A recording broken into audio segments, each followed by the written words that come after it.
Hello and welcome. This is rooflemonger, and my friends, we have recently had the Street Fighter V Spring Update, where the fine folks at Capcom have been giving us an update to the future of Street Fighter V, what is coming up with Rose, what is coming up with Oro, and also a little bit more than that. So let's talk about it.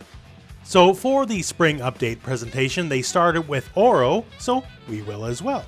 So Oro was originally introduced in the original version of Street Fighter III, and his last appearance in a fighting game was Third Strike, which was 1999. So suffice to say, it's been a hot minute since Oro has been in the game, right? 1999 to 2021. He's a very unique character. He actually fights with one arm behind his back, simply to make it fair, because he's a lot stronger canonically than most of the other characters in Street Fighter. They're changing it up a little bit in Street Fighter V, so instead of fighting with one arm behind his back, he actually is fighting balancing a turtle, like just holding it. There's a turtle right there. So the turtle is part of his moveset. He'll fight with it, he'll use it, all that kind of stuff. He just chills out with a turtle. And by the way, this costume is amazing. The Hawaiian shirt Oro, that's fantastic. And here we get a nice close-up, and once again, his little turtle friend.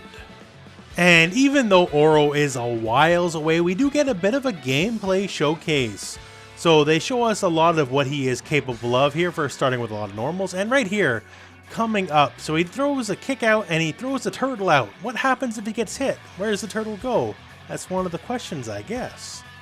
They are stating here they want to be faithful to the character, similar to Rose, but they're not afraid to add new stuff, which I think is the way to go. You should remain faithful to the spirit of the character, absolutely, but don't be afraid to improve on the design or change things up. People don't want to buy the exact same character they had before, right?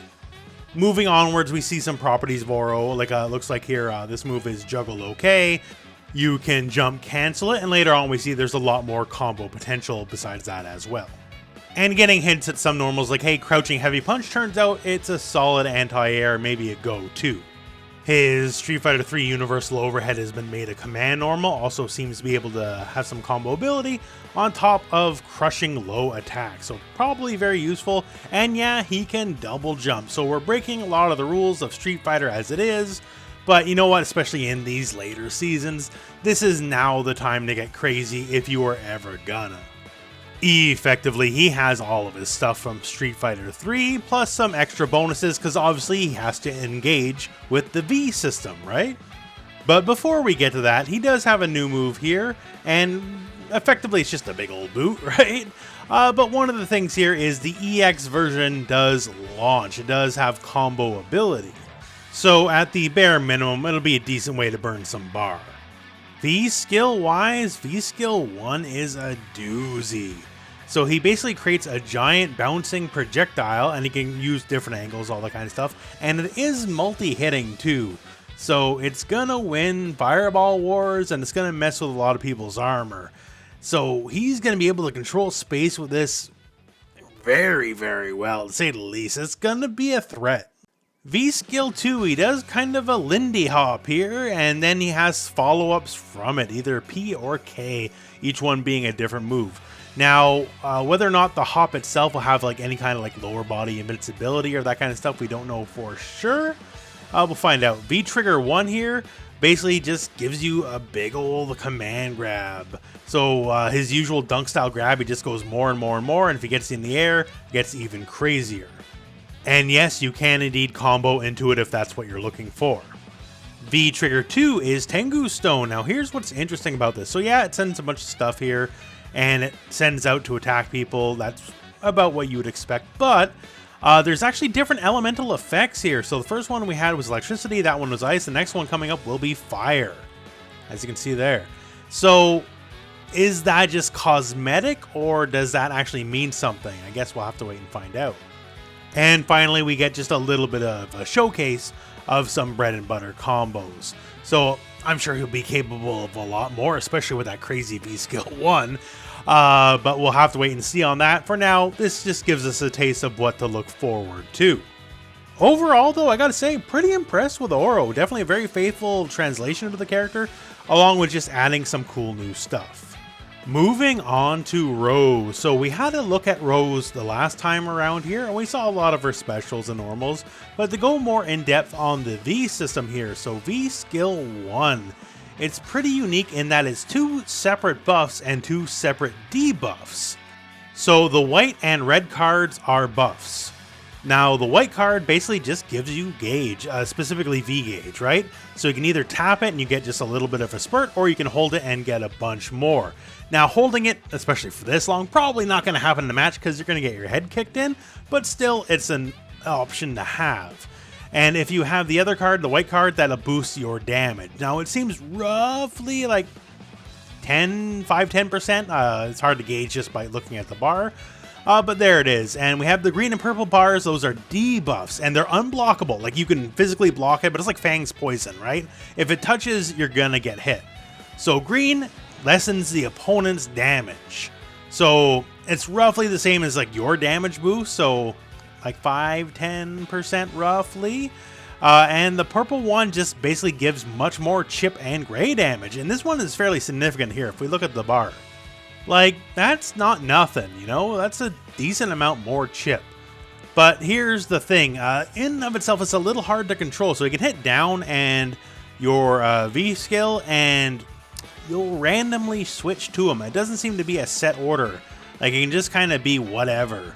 So that is a little bit rough, especially considering V skill 2 is Soul Satellite, which definitely will be good. So having a bit of a random factor to it, not as amazing. V trigger 1 though, so this is straight up teleportation.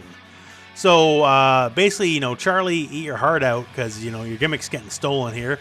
So you can either teleport away, behind the enemy, or behind the enemy and on top of them, like Goku Black or Chip Enough, right?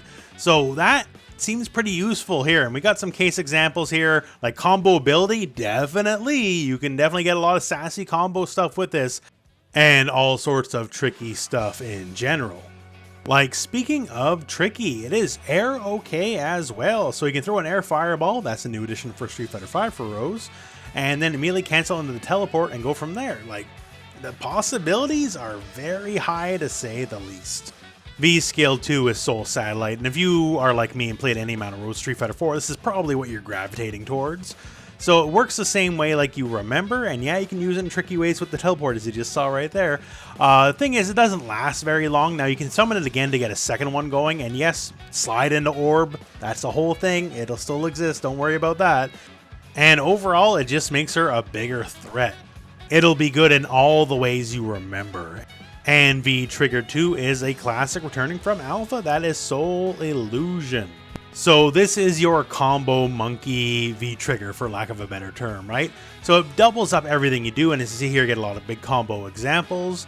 You can't double up the same thing twice in a row, though, without juggling them, just FYI. So you'll ruin the combo at that point. But yeah, you just get a lot of hits and a lot of damage in. And for projectiles, it won't shoot 2 projectiles, but will give it an extra hit. So if it's a single hit, it'll do 2 hits. If it's an EX, it'll do 3 hits instead. This is most certainly where the big damage is coming from, even though it'll almost assuredly scale to crap.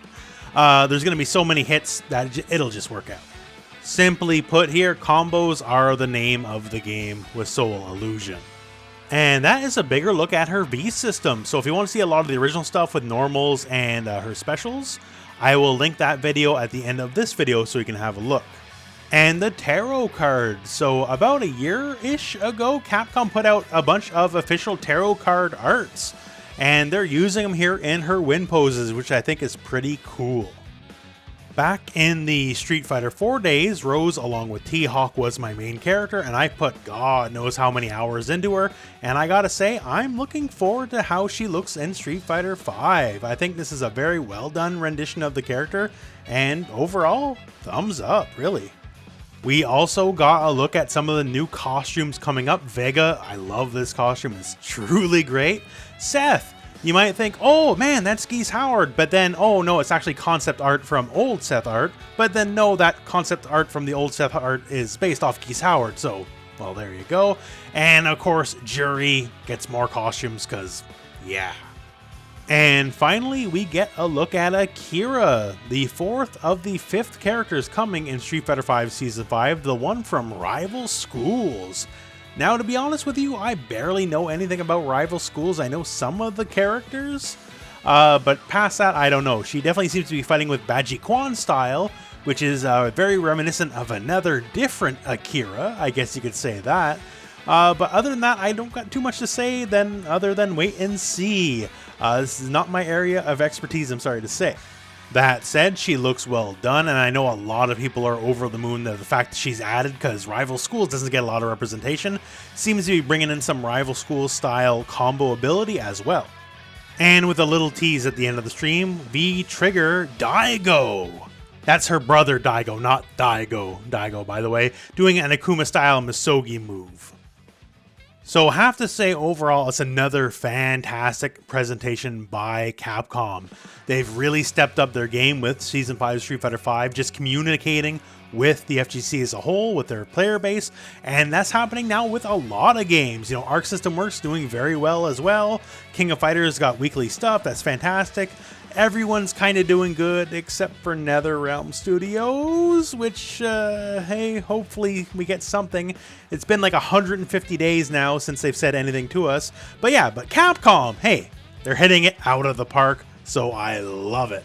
So I'm looking forward to more of these style events, more of these styles of streams, because they're just truly fantastic, and I'm happy for the information that they give. That all said, that is it for this video, so thank you very much for watching. Hope this video has found you well. Go out and play some Street Fighter.